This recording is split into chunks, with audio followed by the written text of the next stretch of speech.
There, I got her done. That's 3 coats. 3 coats of drywall mud.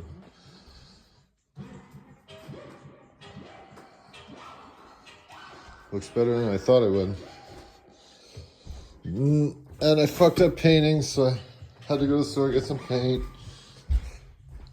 I tried to paint this door white, but it turned out to be like a fucking purple or something. So we got this new paint. Wait.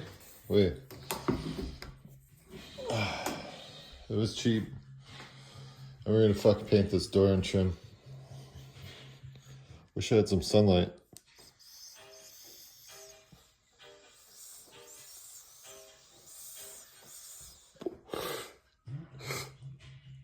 It'll look better. Fuck, I tried to wash it, but it's like all fucked up. Needs some love.